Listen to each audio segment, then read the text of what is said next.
Out the third chapter of World Politics, which deals with South Asian countries.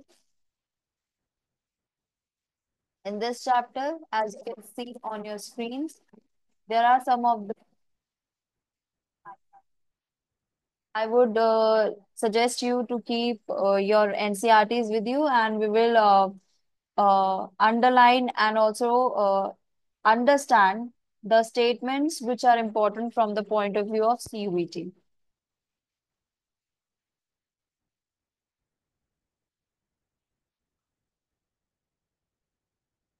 Side of Asia is there, but it is considered as the group of. So the explanation of South Asia is related with the number of countries which are considered under the category, under the term of South Asia. So here is the statement which is highlighted. The first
Asia जो term है वो एक जियो political term है। क्यों? क्योंकि इसमें आपने देखा कि इसका जो एरिया है वो region wise north west east south जैसा आप डायरेक्शन देखते हैं उसके अकॉर्डिंग भी स्ट्रेटेजिकली डिमार्केटेड है। साथ साथ एक countries post cold war countries हैं। पोस्ट कोल्ड वॉर कंट्रीज में आप जब देख रहे हैं disintegration of USSR is there, तो ये कंट्रीज जो है वो इंडिपेंडेंटली जब एज अ नेशन एमर्ज होती हैं तब हम देखते हैं कि इनके सामने what kind of challenges they are facing in it. So the next statement onto your screen is there. Here we are talking about, if you can see onto the screen here, uh, this one. Sri Lanka and India has. अब इसमें आपने जिन 7 countries के बारे में बात की, all together they have faced challenges not on terms of economy or not on terms of polity. They have also seen to be troubled with the acceptance of the form of government. Here we are talking about कि किस तरह से इन 7 countries में democracy establish होती है। So here the statement is implying that Sri Lanka and India is successfully accepted the democratic system, whereas in the country of Pakistan, Bangladesh, and Nepal, and also in case of Bhutan, we will see how they have accepted this model of democracy.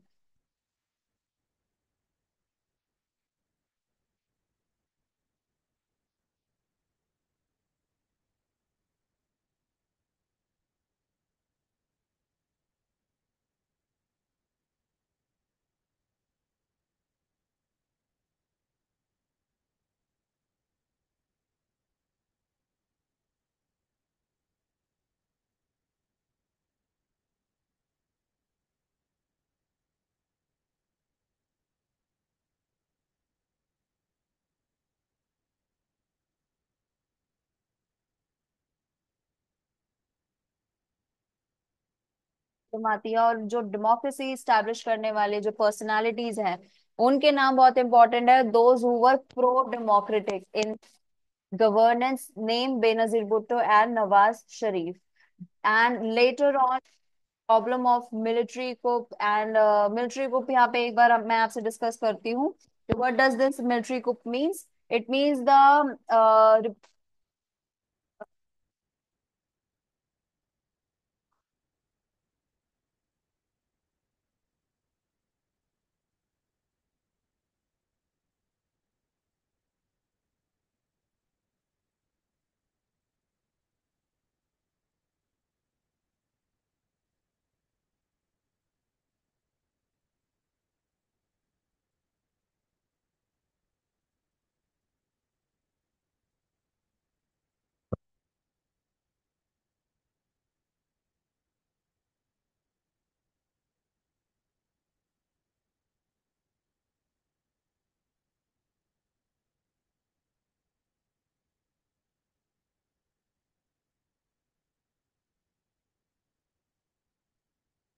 के लिए दोबारा से जब 2008 में अगर हम बात करें तो they are dealing with the election process in it till 2006। हम नेपाल का केस स्टडी जैसे देख रहे हैं as on to the screen here. Nepal was constitutional monarchy. It is well understood what constitutional monarchy is. फिर भी मैं आपको बता देती हूँ that it is a form of a kingdom led by the king, but there is a four in which the representation of the civilians are there decision making में बहुत हद तक। और किंगडम की जो डिक्टेटरशिप है या टायरानिक अगर हम बात करें इस फॉर्म ऑफ गवर्नमेंट को कंट्रोल करने में पार्लियामेंट का establishment is very much helpful. तो नेपाल में डेमोक्रेसी तो पूरी तरह नहीं आती है, उसके आगे हम रीजंस भी पढ़ेंगे, एक्सप्लेनेशन में गिवन है। साथ साथ नेपाल में कॉन्स्टिट्यूशनल मोनार्की है, not from the very beginning it was not in favor of pro or utmost complete democracy into their country. Now the next is in 2008 the monarchy was abolished। यहाँ पर भी आप देखो 2008 में जो है ये नेपाल में मोनार्ची अबॉलिश कर दी जाती है। दो थोड़ा हद तक जो कंट्रोल है वो रहता है, किंग्स के पास भी रहता है। और माओइस्ट जिनकी हम बात कर रहे हैं, जो मिलिटेंट ग्रुप्स हैं इन नेपाल, वो भी काफी हद तक कुछ डिमांड करते हैं। और इंडिया के रिलेशन में भी अगर हम बात करेंगे आगे तो हम देखेंगे कि India was not consider as a ally और a friend country. Friendly notes पर हम इंडिया को देखते हैं कि is not being considered by South Asian country as a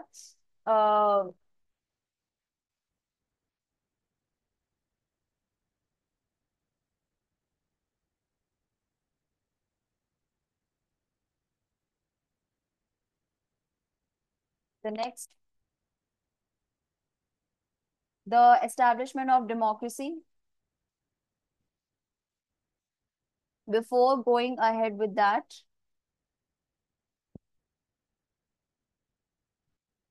okay, here similar changes on to the next page.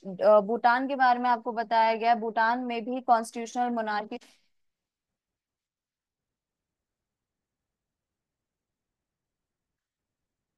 Maldives की बात करें तो मालदीव्स में सब है वो रूलिंग पावर होती है till the year of 1968। Now the next we are talking about the June 2005, the Parliament of Maldives and इस पूरे सेक्शन में हम ये बात करेंगे कि जहां कॉन्स्टिट्यूशनल मोनार्की होती है in Maldives, how they achieve the democratic order into their country with the help of elections of 2018। they were highly stepping into the democratic form of governance. Democracy जो है वो 2018 के इलेक्शन से आती है। और यहाँ पे आप सिंगल पार्टी सिस्टम अगर देखेंगे तो मल्टी पार्टी सिस्टम जो है वो प्रेवलेंट होता है। साथ साथ जो इस इलेक्शन में जीतने वाली जो पार्टी है that is the Maldivian Democratic party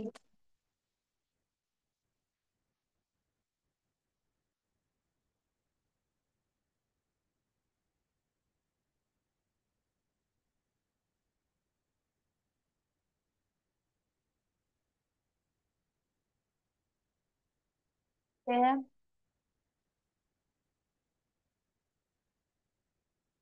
बाकी जहां इमेज बेस्ड क्वेश्चंस होंगे that will also be considered something that we have to move ahead with is the next. Okay.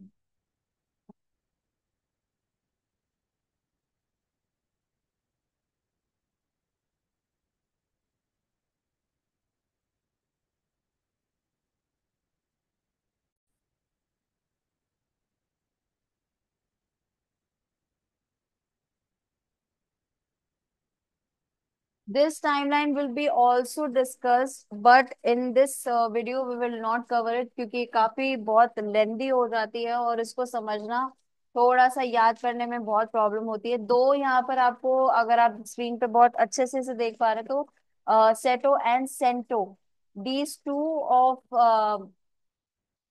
the names and the terms what they are related with, जिन बच्चों को ये clear नहीं है उनके लिए ये section जो है वो एक डिफरेंट शॉर्ट क्लिप में मैं कवर करना रेकमेंड कर रही हूँ अपने लिए और आपके लिए भी। साथ साथ इसमें नेक्स्ट मूव करते हैं to the next important thing to cover is the democratization of polity in Pakistan.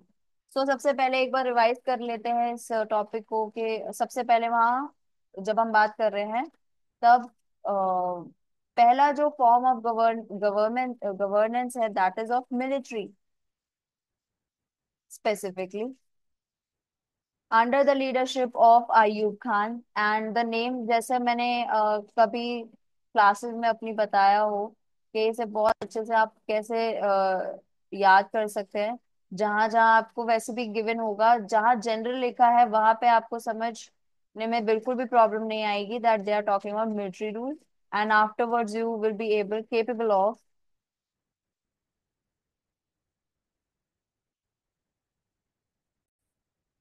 To understand the sequence. Pakistan के अगर ऑर्डर को हम समझना चाहे तो सबसे पहले हम देखेंगे it they are led by the military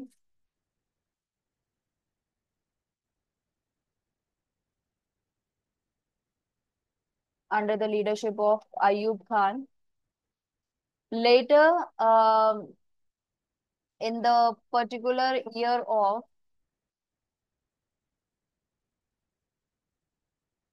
afterwards, Ayub Khan के बाद जो लीडरशिप है वो आती है जनरल याया खान। यहाँ पे popular dissatisfaction was the reason for changing the leader. अब लीडर जो है वो मिलिट्री रूल से ही चेंज होकर मिलिट्री रूल में ही एग्जिस्ट करता है, मगर leadership change from Ayub Khan to the Yahya Khan. During the Yahya's military rule, जब हम याया खान की लीडरशिप के बारे में बात करते हैं तब बांग्लादेश की वॉर होती है 1971, जिसमें हम देखते हैं कि बांग्लादेश जो है इंडिपेंडेंट कंट्री बन जाती है। साथ साथ फिर हम देखते हैं कि इस टाइम ड्यूरेशन में जो ये क्राइसिस होते हैं उस समय जिनकी लीडरशिप इन पाकिस्तान ऑब्जर्व की जाती है that is Zulfikar Ali Bhutto. Elections are being conducted in Pakistan और इन इलेक्शंस में जीतने वाली जो पार्टी है वो बनती है जुल्फिकार अली भुट्टो, जो पावर में आती है 1971 टू 1977। अब कुछ बच्चों का ये डाउट भी होता है क्या, जैसा हम देखते हैं कि जब इलेक्शंस होते हैं तो ज्यादातर जब बांग्लादेश का सेक्शन पढ़ते हैं तो 71 के इलेक्शन में कहा जाता है कि अवामी लीग दोनों ही कंट्रीज ईस्ट और वेस्ट पाकिस्तान दोनों में जीतती है, मगर इसका वर्डिक्ट जो है वो एक्सेप्टेड नहीं होता है बाय द वेस्ट पाकिस्तान। सो यहाँ पे हम इसी वजह से कहते हैं कि वेस्ट पाकिस्तान में तो जो हम पार्टी देख रहे हैं पीडीपी जो है वो रूल कर ही रही है यहाँ पर। पाकिस्तान सॉरी पाकिस्तान पीपल्स पार्टी जो है वो प्रेवलेंट होती है 71 के वॉर में भी, जिसमें Zulfikar Ali Bhutto get successful mandate to govern the country. Later on जब हम बात कर रहे हैं leadership, they ruled up to the year of 71 to 77। इसके बाद जो है फिर दोबारा से हम थर्ड टर्म में अब ये देख रहे हैं कि they are changing the democratic order to military rule. अब इसमें लीडरशिप आती है जनरल जिया एंड उनकी जब ये रूलरशिप की हम बात करें तो 1982 again they face a movement of pro democracy. Elections की बात करेंगे, इसमें 1982 के बाद फिर दोबारा से इलेक्शन कंडक्ट किए जाते हैं। And in 1988 under the leadership of Benazir Bhutto the Pakistan got democratic government. Now next is Pakistani politics is centred. अब यहाँ जो इम्पोर्टेंट है वो नेम है कि दो पॉलिटिकल पार्टीज थी जिनके बीच में ये जो है कंपटीशन रहता था। That is the Pakistan Peoples Party and the Muslim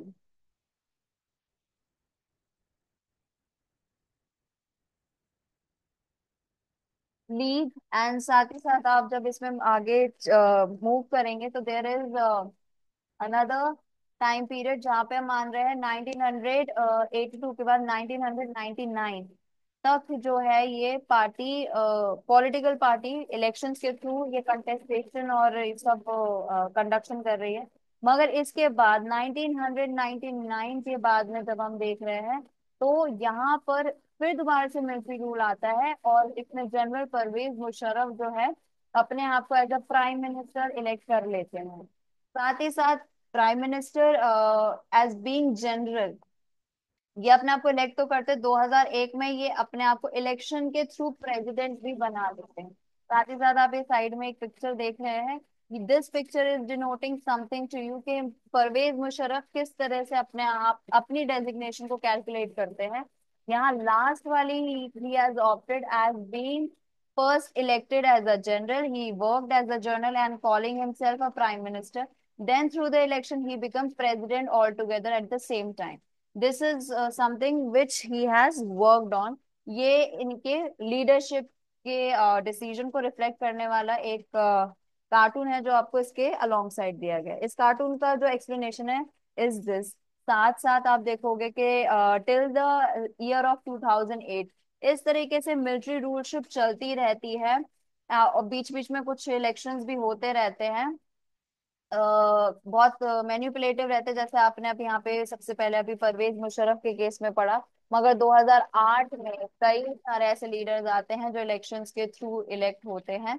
since 2008 democratically elected leaders have been ruling the Pakistan. मगर इसके 2008 के बाद हम देख रहे हैं कि जितने भी लीडर्स इलेक्ट हुए हैं या गवर्न कर रहे हैं पाकिस्तान को, ज्यादातर they have been selected from the process of election. Now the next into the same paragraph we will talk about these groups have often said political parties and democracies। अब कई सारे पॉलिटिकल ग्रुप्स बार बार ये कह रहे हैं कि military rule Pakistan के लिए जो है वो सबसे इम्पोर्टेंट है। क्यों कह रहे हैं?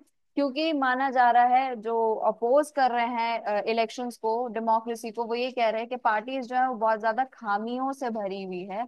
और साथ साथ वो कह रहे हैं Pakistan security would be harm bye selfish minded parties. यहाँ पर जो है कंट्रोल आर्मी के पास होना चाहिए। आर्मी के अकॉर्डिंग जो है इस पाकिस्तान को कहीं ना कहीं रेगुलेटेड रहना चाहिए। साथ साथ इसमें हम एक कुछ पॉलिटिकल डिबेट भी पढ़ रहे हैं कि international support for the democratic rule in Pakistan.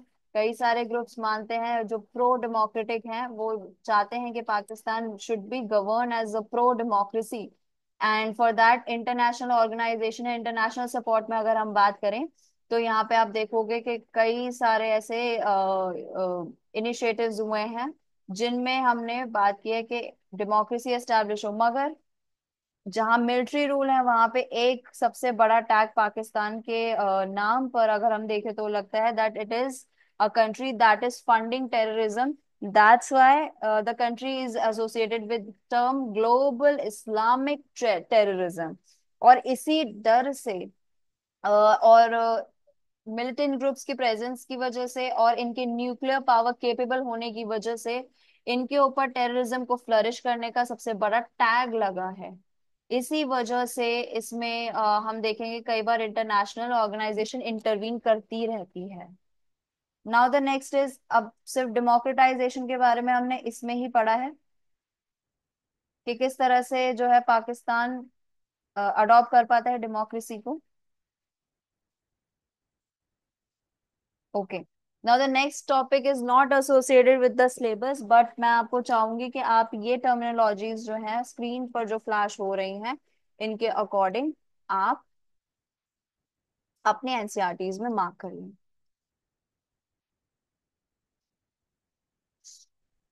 और द नेक्स्ट पेज पे भी हम यही बात कर रहे हैं, the problem of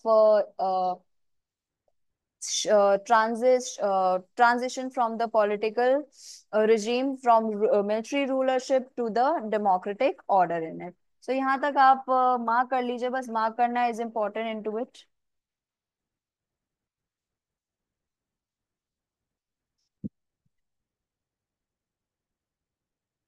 coming to the next topic,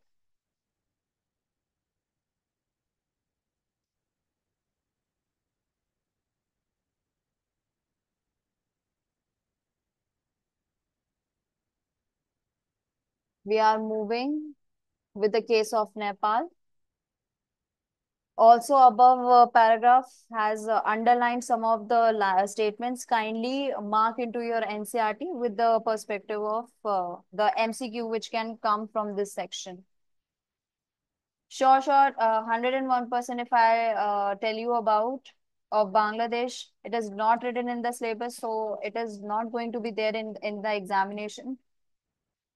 now जो एग्जामिनेशन में आफ्टर पाकिस्तान गिवन है दैट इज नेपाल। अब नेपाल के केस में अब हम देखते हैं दैट फर्स्ट यहाँ पे आप देख रहे हैं the first information important is Nepal is a Hindu kingdom और ऑप्ट क्या कर रहे हैं constitutional monarchy in the year, but the demand of constituting the democratic constitution, एक डेमोक्रेटिक ऑर्डर को एस्टेब्लिश करने की डिमांड जो है सिविलियंस करते हैं in front of the king. Later on आप देख रहे हैं in 2002 the king abolishes the constitutional monarchy concept. King जो है वो 2002 में जो पार्लियामेंट है जो कॉन्स्टिट्यूशनलाइज कर रही है मोनार्की को उसको रिमूव कर देते हैं, उसको डिसमिस कर देते हैं। इसके बाद हम देखते हैं कि नेपाल में बहुत सारे मूवमेंट स्टार्ट होते हैं which are pro democratic in nature.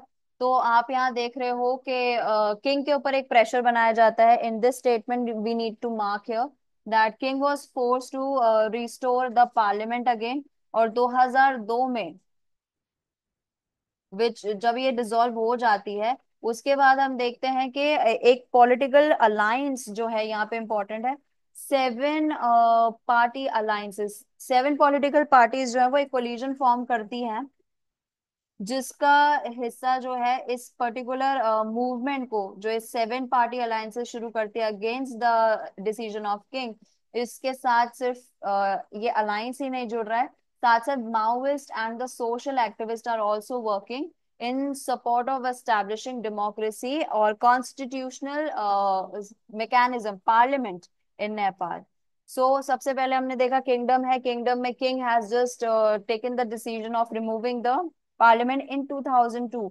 मगर इसके बाद हम यहाँ पर देखते हैं pro democratic movements are started और इनको स्टार्ट करने वाले पार्टीज के नाम हमने डिस्कस किए। Next is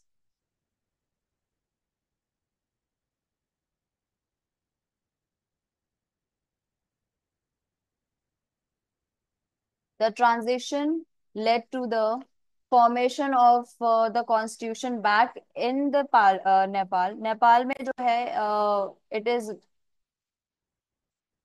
successfully they have achieved to establish and draft the constitution of Nepal. मगर फिर भी कुछ हद तक जो पावर है वो किंग्स के पास रहे, ऐसा एक प्रोविजन उन्होंने जरूर रखा just to have a power little bit in the hands of the kings itself. Okay. Now, related to this statement in your NCRT, the Maoist group agreed to suspend the armed struggle. They wanted the constitution to include the radical programs of social and economic reconstruction. अब ऐसी situation में जहाँ पे parliament तो जो constitution है वो draft कर लिया गया है, मगर थोड़ा बहुत मोनार्की को यहाँ पे नॉमिनल मोनार्की जो है बचा के रखनी चाहिए in the hands of the king, ये भी एक्सेप्ट कर लिया जाता है with this change. But Maoist group जो है जो अगेंस्ट मोनार्की रहे हैं वो ये डिमांड करते हैं कि कॉन्स्टिट्यूशन में रीस्ट्रक्चरिंग रीस्टोरेशन होना चाहिए on to the terms of social and economic economic development होना चाहिए और society must be uplifted not should be run on the lines of earlier administrative lineages और जिस तरह से किंगडम अपना एडमिनिस्ट्रेशन को रन कर रहे हैं उनके टर्म्स में जो सोसाइटी है needs to be very much inclusive. यहाँ पे ये माना जा रहा है कि बहुत लेवल पे वो चेंजेस नहीं चाहते हैं, बस जहां वो डिसीजन अपने इस टर्म्स में लेना चाह रहे हैं that is related with the restoration development of economy and साथ ही साथ यहाँ बात कर रहे हैं सोशल रिफॉर्म्स की। जब भी हम सोशल रिफॉर्म्स की बात करते हैं तब हम ज्यादातर इंक्लूसिविटी की बात करते हैं। कहीं ना कहीं सोसाइटी में जो मेन रिफॉर्म्स की प्रॉब्लम आती है वो एक आता है discrimination on to the basis of the community, community के बैकग्राउंड, डिग्निटी, इनसे रिलेटेड कई सारे डिस्क्रिमिनेशंस होते आए हैं। इस वजह से ज्यादातर इस तरीके के मूवमेंट्स माओइस्ट हो गए नेपाल में, नक्सलाइट्स हो गए बिहार में। यहाँ कुछ ट्राइब्स हैं जो चाहती हैं to have a protection in terms of reason also, acceptance in the society also, and inclusion in educational and also the inclusion related to the profession as well. So यहाँ तक हम नेपाल में डिस्कस करते हैं कि आ जाती है डेमोक्रेसी, काफी हद तक आ जाती है, मगर there is some of the demands also, और वो ज्यादातर होती हैं माओइस्ट ग्रुप की। एंड द लास्ट स्टेटमेंट 2008 में हम देख रहे हैं Nepal become a democratic republic itself, और 2015 में जो है नेपाल अपना कॉन्स्टिट्यूशन, संविधान भी बना लेती हैं। इन दिस पिक्चर जो मैंने यहाँ हाईलाइट किया है, यहाँ name of the activist Durga Thapa का नाम मैंने इसमें मेंशन किया है, जिसमें आप ये दो पिक्चर देख रहे हो। First picture is Kathmandu and the another picture is from a place related to this pro democratic movement which she has led। और कई बार ऐसा आ जाता है from the following options choose the democratic activist who have led the pro democratic movement in Sri Lanka. ये related अगर मैं थोड़ा सा यहाँ पे बताऊं, ये पिक्चर्स जो आप देख रहे हैं किससे रिलेटेड है, किसकी केस स्टडी से रिलेटेड है, that is related with the Sri Lankan case. तो यहाँ पे इसको थोड़ा सा आप मार्क कर लीजिए, द नेम ऑफ एक्टिविस्ट। बहुत माइन्यूट डिटेल्स पर जो है एमसीक्यूज बनाए जाते हैं, इसलिए जितना पॉसिबल हो सकता है हम चैप्टर को उसी अकॉर्डिंग इसके मैपिंग में लेने वाले हैं। अब यहाँ तक नेपाल का केस आपको क्लियर हो गया हो, तो अब श्रीलंका की हम बात करते हैं। श्रीलंका सब बच्चे 10th क्लास से पढ़ते आ रहे हैं कि क्या केस रहा है, तो इसमें इन डेप्थ नहीं जाएंगे क्योंकि सिलेबस में भी आपका लिखा गया है ethnic community. So has faced lot of discrimination in Sri Lanka। Sinhalese community जो है वो डोमिनेट करती रहती है तमिलियंस को, उन तमिलियंस को जो इंडिपेंडेंस के टाइम इंडिया से माइग्रेट हुए थे श्रीलंका में, और ये मानते हैं कि सिन्हालास जो है वो हमारे लिए क्या है, हमारी कंट्री में माइग्रेटेड जो तमिलियंस है वो जो है वो श्रीलंका का पार्ट नहीं है। जो डोमिनेंट कम्युनिटी है दैट इज सिन्हालास इटसेल्फ। तो यही प्रॉब्लम रही है। साथ साथ आपके स्क्रीन पर ये जो मार्क्ड स्टेटमेंट्स हैं इनको आप देख लीजिए, मार्क कर लीजिए। और एक इम्पॉर्टेंट है, what was the name of Sri Lanka in earlier times, जब ये केस जो है वो इनिशिएट हुआ है। इस स्टेटमेंट को मार्क कर लीजिए। कई बार इस नेम को श्रीलंका नहीं लिखा जाए इन केस, और आपको डायरेक्टली ये टर्म जो है वो प्रोवाइड किया जाए या मेंशन किया जाए ना क्वेश्चन, तो आपके लिए इजी रहता है। Now from the this statement 1983 onwards the militant organisation. अब यहाँ अगेन पॉलिटिकल पार्टी का नाम बहुत इंपॉर्टेंट है, which is the liberation tiger of Tamil Eelam. Eelam का मतलब होता है स्टेट या कंट्री कह लीजिए, इसका मतलब है आपका यहाँ पर नेशन, सेपरेट नेशन। एलएम का मतलब जो होता है वो नेशन होता है। और ये उनकी डिमांड रही है। LTTE इनका एक एक्रोनिम या शॉर्ट फॉर्म जो यूज किया जाता है, वो आपको यहाँ मेंशन किया गया है। On to the next page we will talk about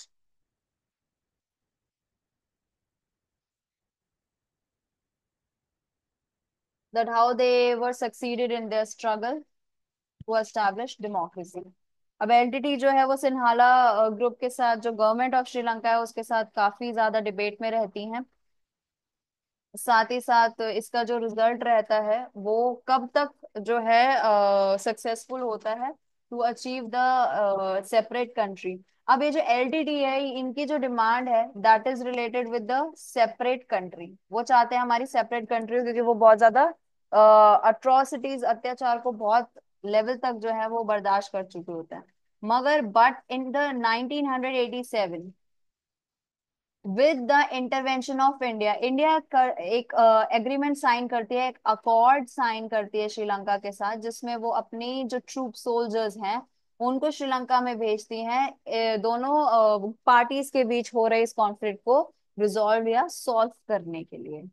but in 1889 India peace keeping forces जो हैं, ये इंडिया और श्रीलंका के जो श्रीलंकन गवर्नमेंट है उनके बीच जो रिलेशन है, इस इंटरवेंशन के बाद उनके रिलेशन जो है बहुत ज्यादा डिस्टर्ब होने लगते हैं, और श्रीलंकन गवर्नमेंट इंडिया पे ब्लेम कर देती है कि ये हमारे इंटरनल अफेयर्स में, हमारे इंटरनल मैटर्स में जो है इंटरवेंशन या इंटरफेयर कर रही है।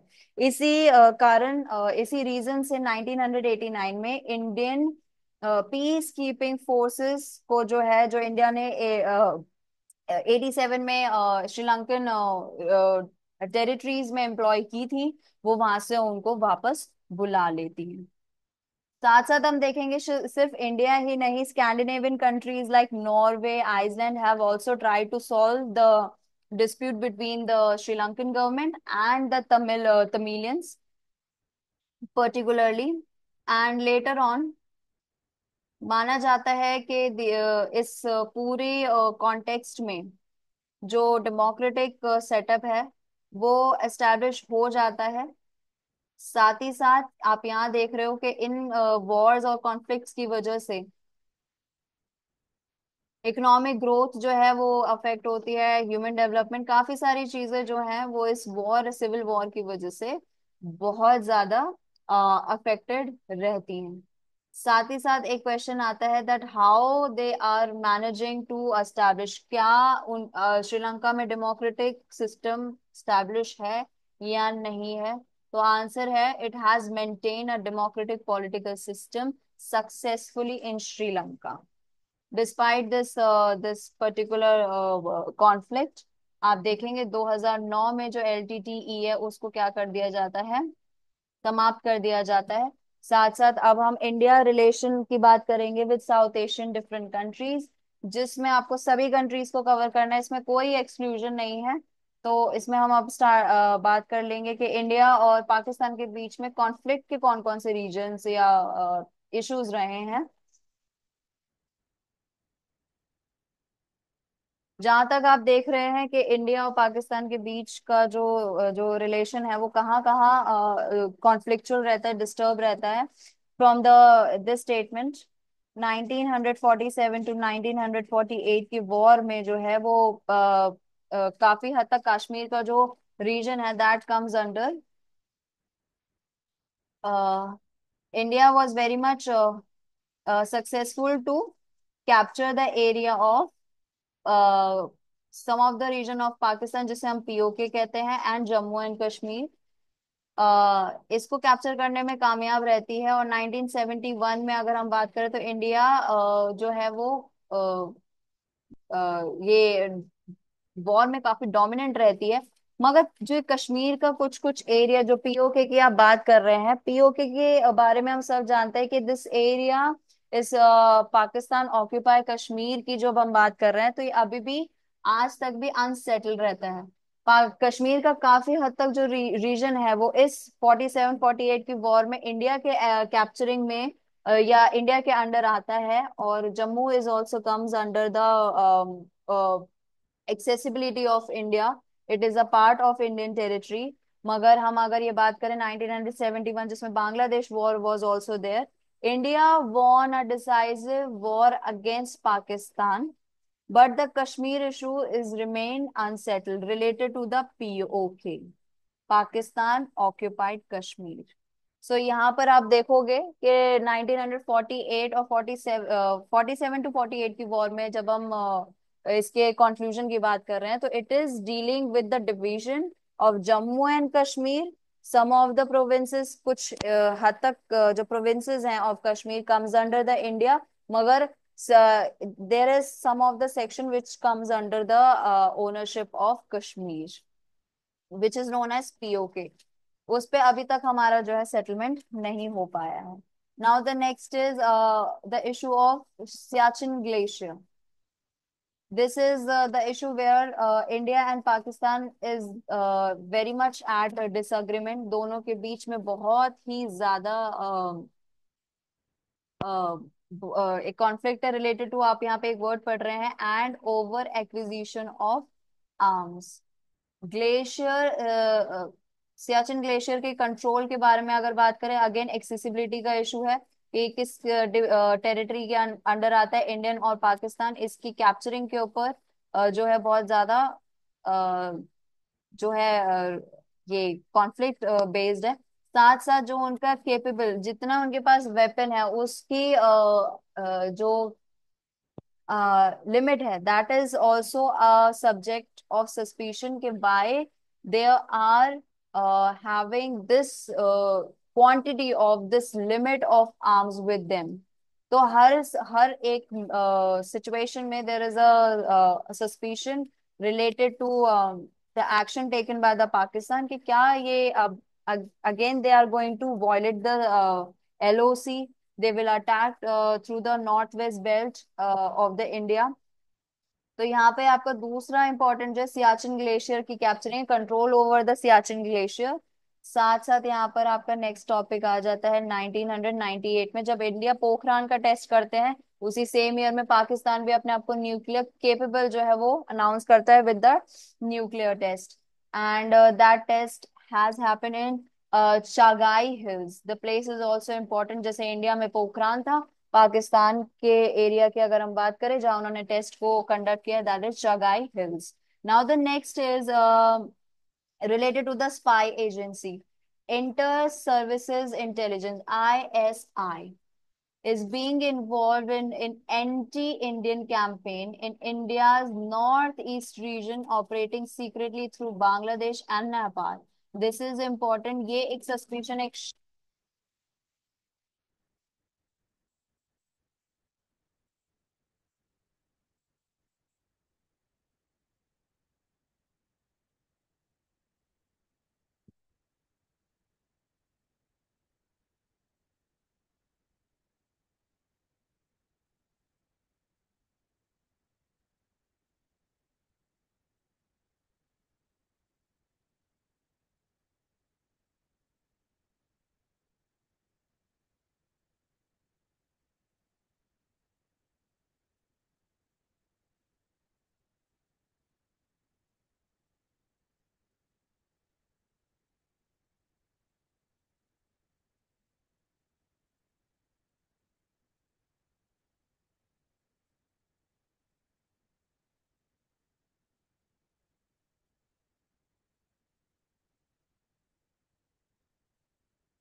मगर फिर भी काफी हद तक सॉल्व हुआ है जिसमें, उसमें कई कई जगह कुछ सॉल्व किए हैं जिसको समझने में प्रॉब्लम आती है, अभी भी अनक्लियर है। There are some miss interpretation of the clauses of the treaty. अब यहाँ सर क्रिक की बात कर रहे हैं, डिमार्केशन अभी भी इस पे डिस्प्यूट है कि how much area is under PO Pakistan and how much should is belong to the India. Now the next is another states. Here we are talking about Bangladesh. Bangladesh के साथ भी एक water dispute है related to the sharing of Ganga water and Brahmaputra water. Now the next is Bangladesh से हमारी जो main problem आई है that is related with the illegal immigration, जिससे बांग्लादेश ज्यादातर डिनाई ही करते रहते हैं that it is not done from our side, they don't belong to our region. So यहाँ पे आप सबसे पहले हाईलाइटेड टेक्स्ट में पढ़ रहे हो, denial of illegal immigration to India, the support for anti Indian Islamic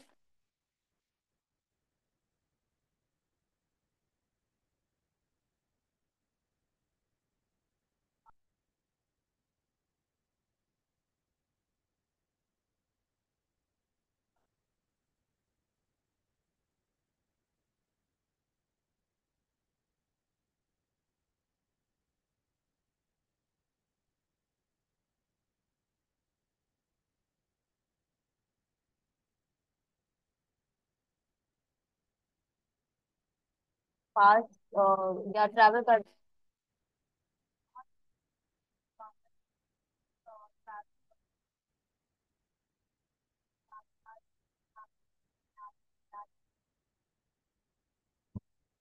not to export, Bangladesh natural gas export करने से मना कर देते हैं इंडिया को, और म्यांमार को भी मना कर देते हैं कि आपसे अगर ये एक्सचेंज किया जाए, इंडिया अगर ऐसा कुछ एक्सचेंज आपसे डिमांड करती है, just not being allowed through the territories of Bangladesh. अब यहाँ पे आप ये देख रहे हो टेरिटोरियल, एक तो वाटर डिस्प्यूट है, साथ साथ आप इसमें ये भी देख रहे हैं कि इसमें इलीगल डिनायल भी है ऑफ इमिग्रेशन, सस्पिशन भी है that they are funding the militant groups, and Bangladesh is refusing the movement through its territories. तो इंडिया को यहाँ पे आप ये एक क्वेश्चन आता है, from below the statements identify which one is incorrect in the case study और relationship between India and Bangladesh. तो वहां पे आपको ये सारे प्रॉब्लम्स पता होने चाहिए, इन जितने भी आपको मेंशन किए गए एनसीईआरटी में, क्योंकि यहाँ पे किया जाता है। तो यहाँ पे बहुत अच्छे से इस पे ध्यान दीजिएगा कि अगर बॉर्डर मूवमेंट्स की भी बात की जा रही है, तो पहला केस है कि नॉर्थ ईस्टर्न एक्सेसिबिलिटी को बहुत रिस्ट्रिक्ट कर रहे हैं। फिर दूसरा, export of natural gas is being restricted. Another one is के म्यांमार से भी जो इंटरेक्शन है उसको भी बांग्लादेश जो है वो रिस्ट्रिक्ट करता है कि India can not move through the borders to head towards Myanmar. तो अगेन इंडिया को रीजनल बुली की तरह भी जो है बांग्लादेश ट्रीट करता है, और जो एक रिबेलियन हम देख रहे हैं बांग्लादेश के अगेंस्ट होता है इन चिट्टागोंग हिल्स, उसकी भी रिस्पॉन्सिबिलिटी जो है उसको बढ़ाने का जो एक ब्लेम है, एलिगेशन।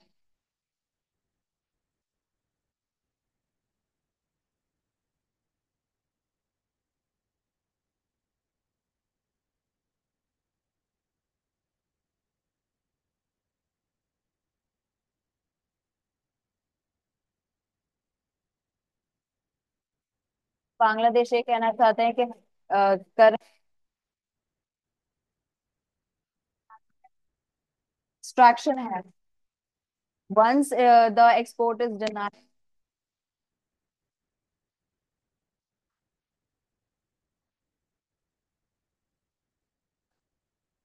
इंडिया पे लगाए गए हैं, और ये प्रॉब्लम्स जो है इंडिया ने फेस किए। पहले में आपने पढ़ा challenges being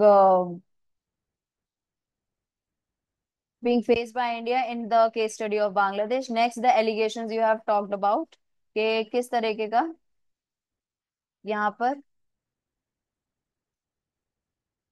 Bangladesh is blaming the India. Next is that where are the areas of cooperation?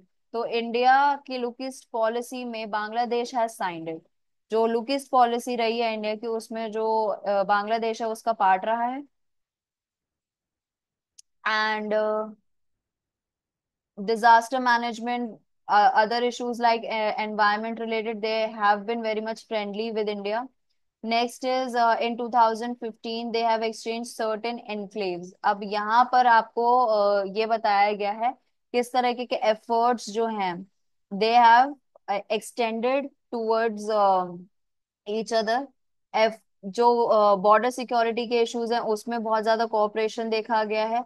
Common threats के लिए जो भी कॉमन थ्रेट्स हम यूनिवर्सली इंटरनेशनली देखते हैं उनको सॉल्व करने में दोनों देश जो है वो काफी कोऑपरेटिव रहे हैं। This is what cooperation of area is related with. सबसे इंपॉर्टेंट आपको यहाँ दिख रहा है that they have a part of look east policy initiated by India. Now the next is Nepal और इंडिया के बीच किस तरीके के रिलेशन है। नेपाल और इंडिया के बीच आप सब बहुत अच्छे से ये पढ़ चुके हैं कि विदाउट वीजा इंडियंस जो है वो ट्रैवल कर सकते हैं, या नेपाली को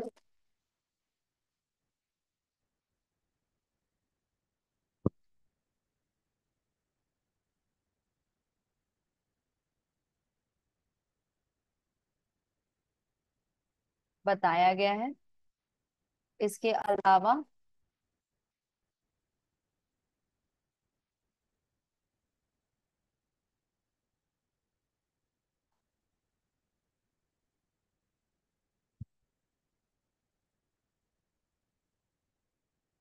यही टैरिफ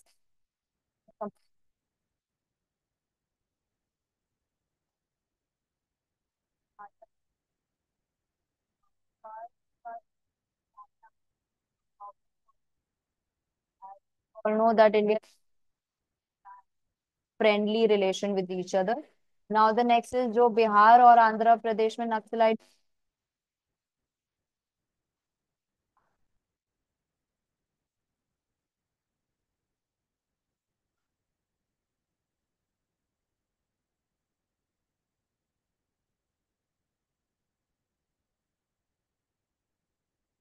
को भी इसको लॉक आंसर में पुट किया है।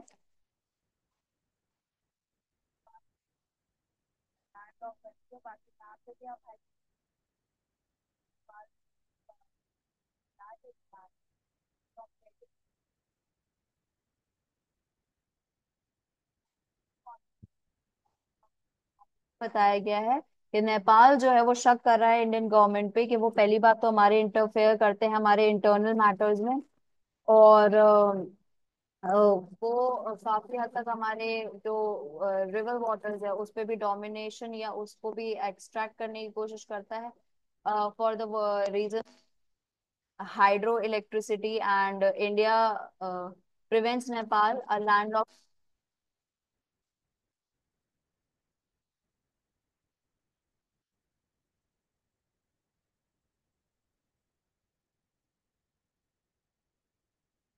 क्रिएट कर रहे हैं। पहला तो आप टैरिफ्स के बारे में बात कर ही रहे हैं कि ट्रेड की जो डिस्प्यूट्स हैं वो ज्यादातर टैरिफ से रिलेटेड होते हैं। दूसरा पॉइंट इसमें आपको ये बताया गया है कि जो ट्रेड सी थ्रू जो ज्यादातर हम देखते हैं होता आया है एंशियंट टाइम से इवन कंटेम्प्रेरी टाइम्स तक, तो वहां नेपाल ब्लेम कर रहा है इंडिया को that it is not allowing the free movement of Nepal to the other country for the trading purpose. तो यहाँ पर एक एलिगेशन ये भी है has designed on its river water and hydroelectricity and prevented Nepal to get access through the sea for the trading purpose। सो यहाँ पर Indo Nepal relation ज्यादातर तो हम पीसफुल मानते हैं, बस यही कुछ कुछ केसेस है चाइना से नेपाल के relation and the promotion of Naxalite groups in Bihar and Andhra Pradesh. जैसे नेपाल में माओइस्ट जो है काफी ज्यादा डिस्टरबेंस क्रिएट करते हैं, सेम उनके ही जैसा प्रमोशन उनके ही इन्फ्लुएंसेस जो है इंडिया में आए हैं, और इंडिया के नक्सलाइट्स ग्रुप इन बिहार और आंध्र प्रदेश काफी हद तक एक्टिव माने गए हैं। तो यहाँ पर ये तीन इश्यूज आपको बहुत अच्छे से ऑन टिप्स रखने हैं। रिमेनिंग इज द यहाँ कुछ कुछ ये छोटे छोटे पॉइंटर्स है, ये आप चाहो तो इसे मार्क कर सकते हो कि डिफरेंसेस ट्रेड पे थे, साइंटिफिक कोऑपरेशन और टेक्नोलॉजिकल एक्सचेंज पे काफी हद तक प्रॉब्लम्स आई हैं। कॉमन नेचुरल रिसोर्सेज पे प्रॉब्लम आई है इलेक्ट्रिसिटी के बेसिस पर कि किस तरह से जनरेट किए जा रहे हैं with the use of river water. तो यहाँ पर इलेक्ट्रिसिटी जनरेशन के जो प्रोजेक्ट्स बनते हैं उन प्रोजेक्ट्स के एस्टेब्लिशमेंट पे भी बहुत बहुत हद तक दोनों देशों के बीच तनाव है, टेंशन है। Interlocking of water management grid holds the two countries together. There is the hope that the consolidation, Nepal में जैसे आपने डेमोक्रेसी को देखा काफी हद तक अचीव हो चुके, मगर still there is the influence of the kingdom, Hindu kingdom, on to the policy formation और decision making. Now the next is after military intervention in 1987। Sri Lanka के साथ हम जब इंडिया के रिलेशन की बात करते हैं तो ये ज्यादातर खराब 1987 में हम देखते हैं ये माने जाते हैं।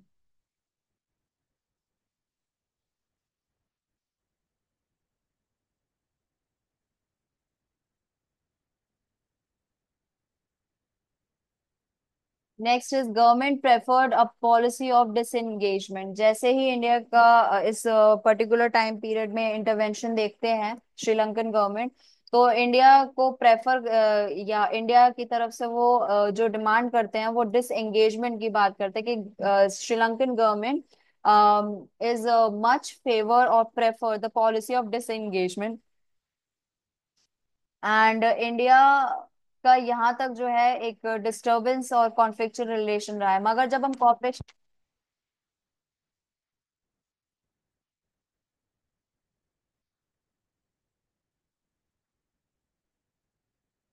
को जैसे नेचुरल कैलामिटी हिट करती हैं,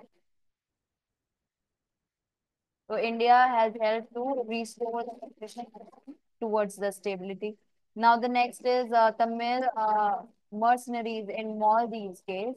इंडिया और मालदीव्स के बीच में कैसा रिलेशन है?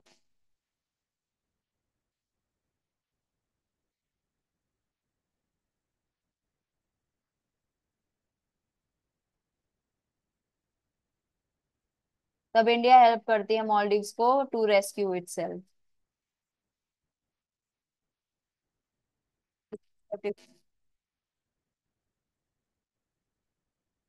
कि जो भी टर्मिनोलॉजी है वो यहाँ से हम ऑलमोस्ट कवर कर चुके हैं।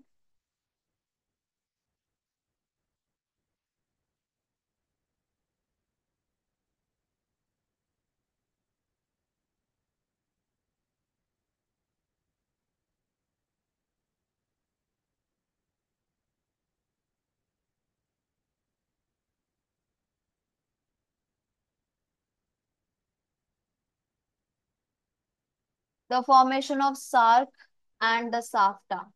अब सार्क इज द एसोसिएशन, यहाँ पर आपको फुल फॉर्म पता होनी चाहिए, that it is the south Asia Asian association cooperation regional cooperation, मतलब जो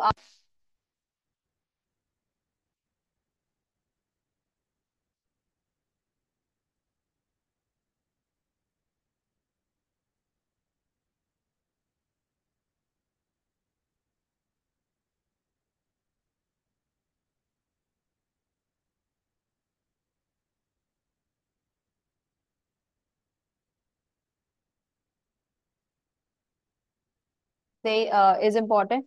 कब ये सार्क जो है ये एस्टैब्लिश होता है? इन 1985। अब सार्क को साइन करने वाले members, those who have signed SAARC members signed also the SAFTA which is the south Asia free trade agreement. ये एक अग्रीमेंट है, ये इंडिविजुअल है, जरूरी नहीं है सभी कंट्रीज इसे साइन करेंगी, मगर जो भी विलिंगली इस अलायंस में, साउथ एशियन कंट्रीज जो आपस में एक दूसरे से ट्रेडिंग कर रहे हैं, those who are providing market places, अपने ही देश में जो एक्सचेंज अलाउ कर रहे हैं, दे हैव टू साइन। जो सार्क के मेंबर कंट्रीज हैं, अगर वो एक दूसरे से एक ट्रेड रिलेशंस को भी बिल्ड करना चाहते हैं, तो यहाँ पर they have to sign also the SAFTA which is a agreement. ये एग्रीमेंट क्या इंश्योर करता है? It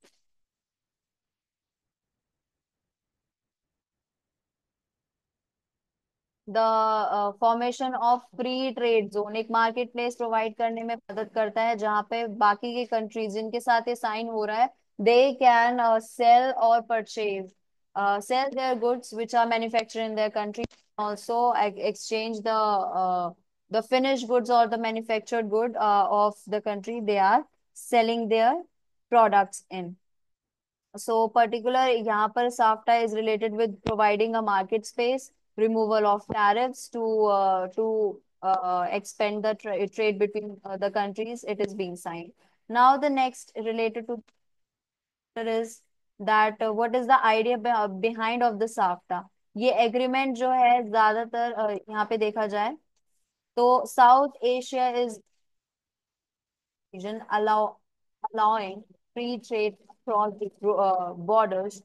This is the spirit behind the idea of SAFTA. ये पीस एंड कोऑपरेशन को मेंटेन करने में भी मदद कर रहा है। साथ साथ the agreement was signed in 2004 and came into effect on 2006। SAFTA AIIMS in lowering trade tariffs. पहला तो हमने ये देखा कि फ्री मार्केट एरिया प्रोवाइड करने में मदद कर रहा है। साथ साथ हम देख रहे हैं कि टैरिफ ट्रेड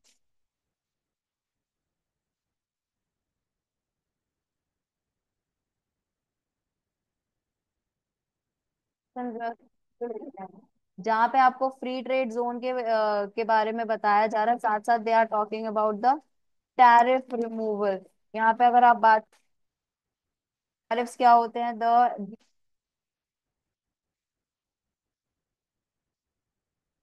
गया है इन्हें कम किया गया है। तो बात करते हैं लिबरलाइजेशन की। हमें ट्रेड को बहुत प्रमोट करना है तो हम टैरिफ्स को कम करते हैं। साथ में रेगुलर टैरिफ्स या टैक्सेस, इंपोर्ट ड्यूटी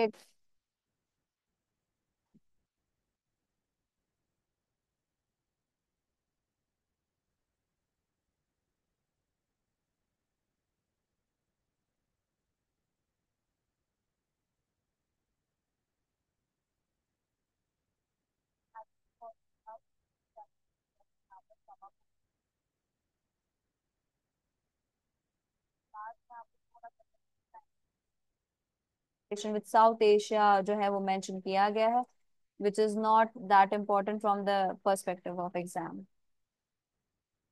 फिर भी एक बार हम इसको समराइज कर लेते हैं। अ,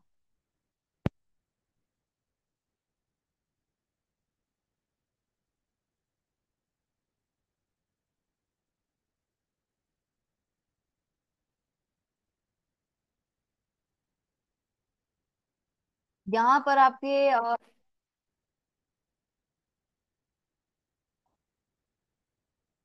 the trade between India and Pakistan had increased।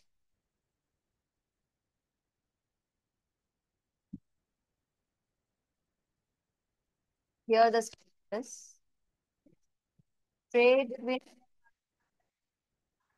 has been more easily granted। ये पॉइंटर्स आपके फ्रेंडली नोट पे, sharing more liberal and friendly relations। So related to the access और movement across border, काफी हद तक जो है वो इजी हो गए। फॉर्मेलिटीज है उनको लिबरल कर दिया गया है। Related to visa and passport, no region exist in a vacuum. ये इसके बेसिस हैं कि जब हम इंटरनेशनल ऑर्डर में एक्सचेंज की बात करते हैं तो कोई भी रीजन, कोई भी नेशन इंडिपेंडेंटली नहीं रह सकता है। There must be some connectivity among them, the exchange must be there because every country has a limited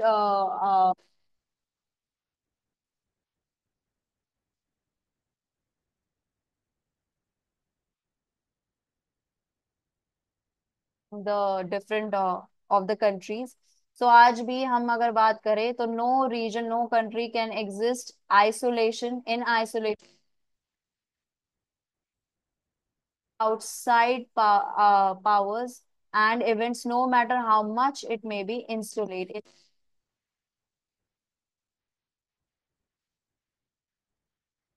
means foreign powers। China and USA हमेशा से पावरफुल कंट्री रहे हैं and they are dominating south Asian politics.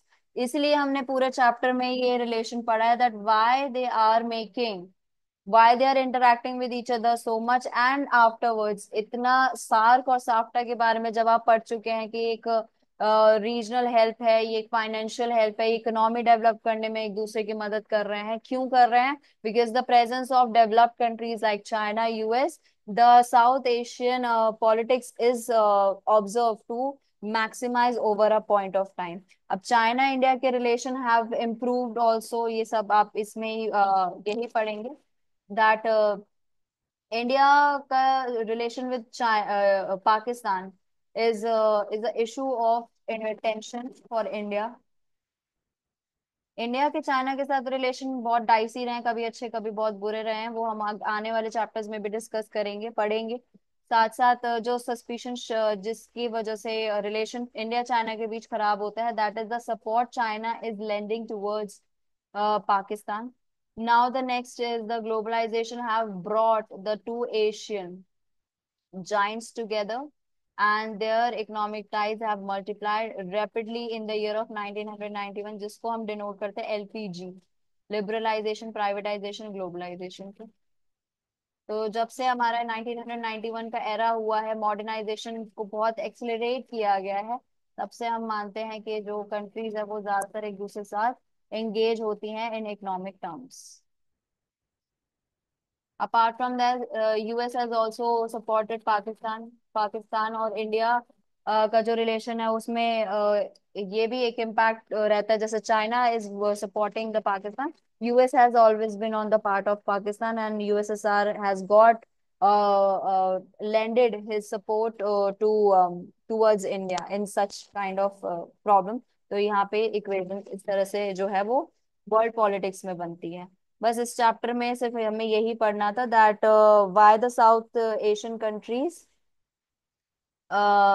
Headed towards the democracy, democracy को क्यों adopt करती हैं, conflicts को किस तरह रिजॉल्व करती हैं, एंड एक इंडिपेंडेंट एक ब्लॉक के फॉर्म में कैसे अपने आप को आइडेंटिफाई करती है as a south Asian country.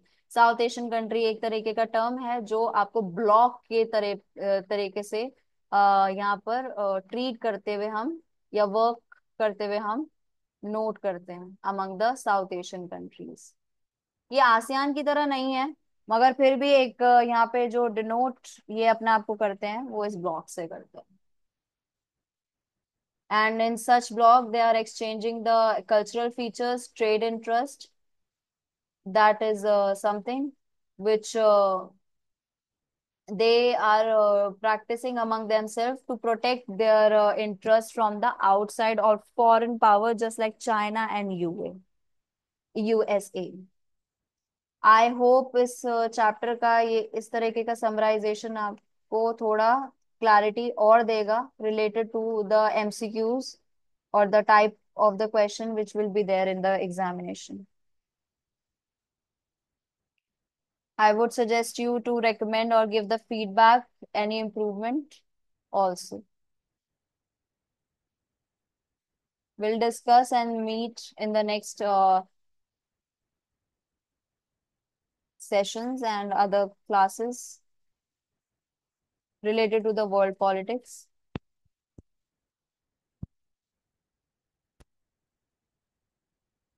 Thank you for watching this video.